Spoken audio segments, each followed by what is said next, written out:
ദേവീ ശരണം അമ്മേ. വട്ടാറ്റുള്ളൊരു വാസ്തുവിൽ വിലസിടും സംഭൂത സർവാത്മികേ, ത്വിട്ടാർന്നുള്ളൊരു നിന്റെ പൂർവനിലയെ വാഴ്ത്തുന്നുഹ വിഷ്ണുവും. കൽപ്പാന്ത്യോദയകാരിണി വിമലജേ കാരുണ്യകർമാംബികേ, നൽ പൂങ്കാലടി കൂമ്പിടുന്നിതനിശം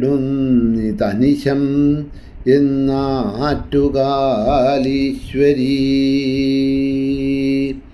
ദേവീ ശരണം അമ്മേ.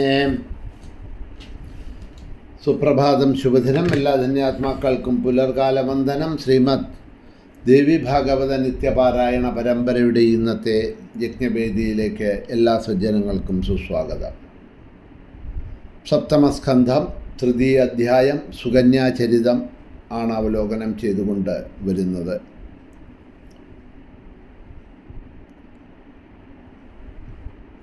തൻ്റെ മകള് ആ മുള്ളെടുത്ത് കുത്തിയത് മഹാമുനിയായിട്ടുള്ള താപസികനായിട്ടുള്ള ച്യവനൻ എന്ന് പറഞ്ഞ വയോവൃദ്ധനായ ഋഷിയുടെ കണ്ണിലാണ്. ആ കണ്ണിൽ കുത്തിയത് കാരണം ആ കാഴ്ച ശക്തി അദ്ദേഹത്തിന് നഷ്ടപ്പെട്ടിരിക്കുന്നു. ദുഃഖിതനാണ് അദ്ദേഹം എന്ന് മനസ്സിലാക്കിയപ്പോഴാണ് അദ്ദേഹത്തിൻ്റെ സേവനത്തിനായിട്ട് കുറേ സൈനികരെ ഞാൻ നിർത്താമെന്ന് ശര്യാദി പറയണത്. അത് കേട്ട ച്യവനൻ പറഞ്ഞു, രാജാവേ, അന്ധനായ ഞാൻ ഈ നിർജ്ജനമായിട്ടുള്ള സ്ഥലത്ത് തപസ് ചെയ്യാൻ എങ്ങനെ ശക്തനാവും? അങ്ങയുടെ സേവകർക്ക് എനിക്ക് വേണ്ടി എന്ത് പ്രിയം ചെയ്യാനാ കഴിയുക? മാത്രമല്ല, അവരെ എത്ര കാലം നിൽക്കും, എത്ര കാലം ശുശ്രൂഷിക്കും, എപ്രകാരം പ്രവർത്തിക്കും എന്നുള്ളതൊന്നും പറയാൻ കഴിയില്ല. അതുകൊണ്ട് അങ്ങ് എന്നോട് ക്ഷമിക്കാൻ ആവശ്യപ്പെടുന്നുണ്ട് എങ്കിൽ ഞാൻ പറയുന്നത് പോലെ ചെയ്യണം. എന്നെ പരിചരിക്കാൻ ആയിക്കൊണ്ട് അങ്ങയുടെ സുന്ദരിയായിട്ടുള്ള ഈ മകളെ സുകന്യയെ എനിക്ക് വിവാഹം ചെയ്ത് നൽകണം എന്നാണ് പറയണത്. അങ്ങയുടെ ഈ പുത്രിയെ വിവാഹം ചെയ്ത് ചെന്നാൽ ഞാൻ തൃപ്തനാകും. ഞാൻ തൃപ്തനായാൽ നിങ്ങളുടെ ദുഃഖങ്ങളെല്ലാം തീരും. അതുകൊണ്ട് നല്ലതുപോലെ ആലോചിച്ചിട്ട് അങ്ങയുടെ കന്യകയെ എനിക്ക് കന്യാദാനം ചെയ്ത് തരണം. ഞാൻ വൃഥാനുഷ്ഠാനം ചെയ്യുന്നതായിട്ടുള്ള ഒരു തപസ്വിയാണ്. അതുകൊണ്ട് എൻ്റെ മകൾക്ക് അങ്ങയുടെ പുത്രിയെ തരുന്നതിൽ ധർമ്മവിരുദ്ധമൊന്നുമില്ല എന്നാണ് ച്യവനൻ ആവശ്യപ്പെട്ടത്. ഇത്തരത്തിൽ ച്യവനമുനി പറഞ്ഞത് കേട്ട ശര്യാദി ചിന്താകുലനായിത്തീർന്നു. അപ്പോൾ യാതൊരു മറുപടിയും രാജാവിന് ഉടൻ തന്നെ പറയാൻ കഴിയാത്ത ഒരവസ്ഥ. വളരെ ഇളം പ്രായം, ഒരു ബാലികയാണ്. കഷ്ടിച്ച് കല്യാണപ്രായം ആയിട്ടേ ഉള്ളൂ. ദേവകുമാരികൾക്ക് തുല്യമായിട്ടുള്ള തൻ്റെ എത്രയും ഇഷ്ടവും സ്നേഹവും ആയിട്ടുള്ള ഓമനപുത്രിയായിട്ടുള്ള സുകന്യയെ അന്ധനാണ്, വൃദ്ധനാണ്. അങ്ങനെയുള്ള ഈ മുനിക്ക് എങ്ങനെയാ കൊടുക്കുക?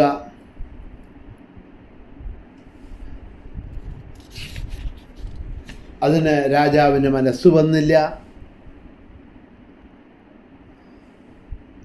സ്വന്തം സുഖത്തിന് വേണ്ടിയിട്ട് പുത്രിയുടെ സംസാര സുഖത്തെ നശിപ്പിക്കാൻ പാടുണ്ടോ ഒരച്ഛൻ? അന്ധനും വയോവൃദ്ധനുമായിട്ടുള്ള ഈ ച്യവനനെ വരിച്ചാൽ, ഭർത്താവാക്കിയാൽ തൻ്റെ മകൾക്ക് എന്ത് സുഖമാണ് കിട്ടുക?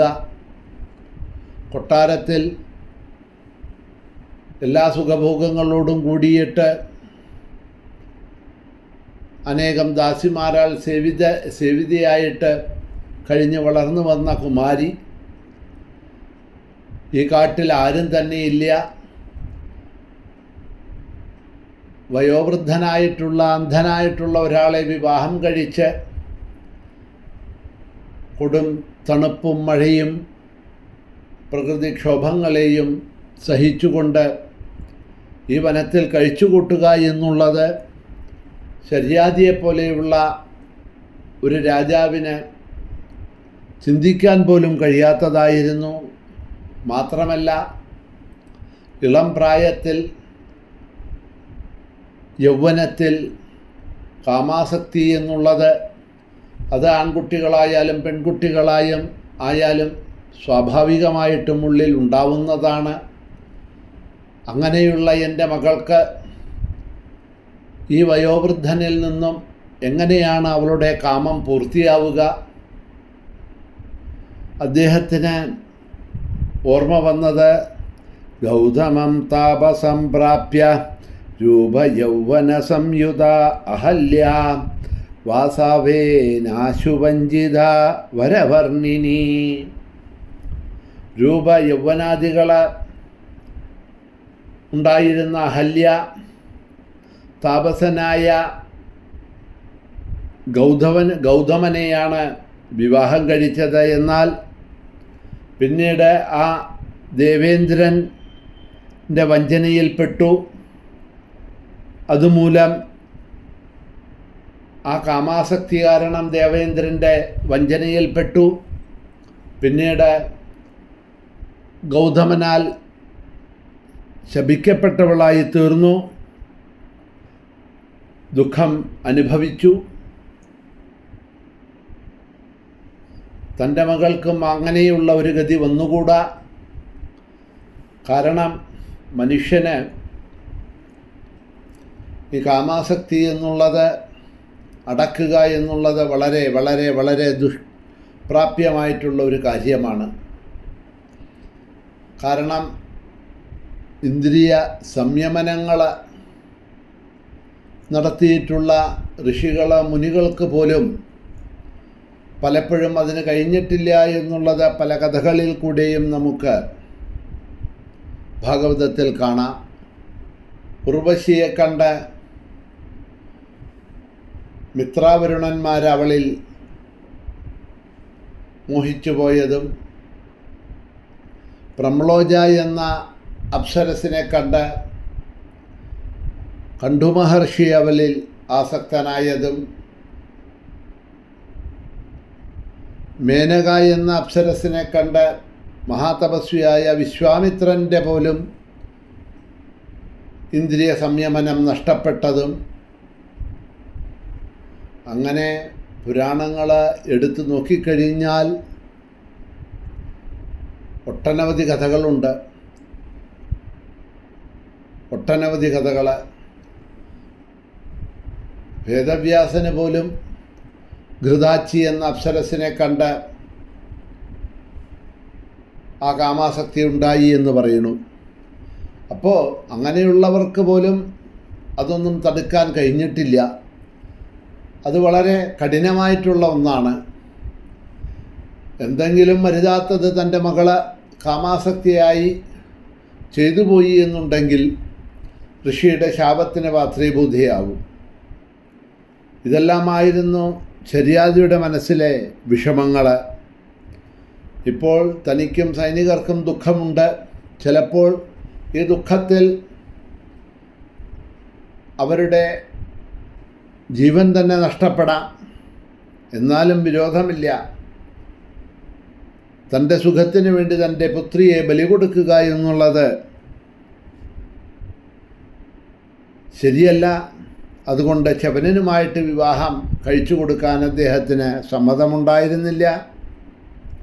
മനക്ലേശത്തോടുകൂടി ദുഃഖിതനായിട്ടുള്ള ശര്യാദി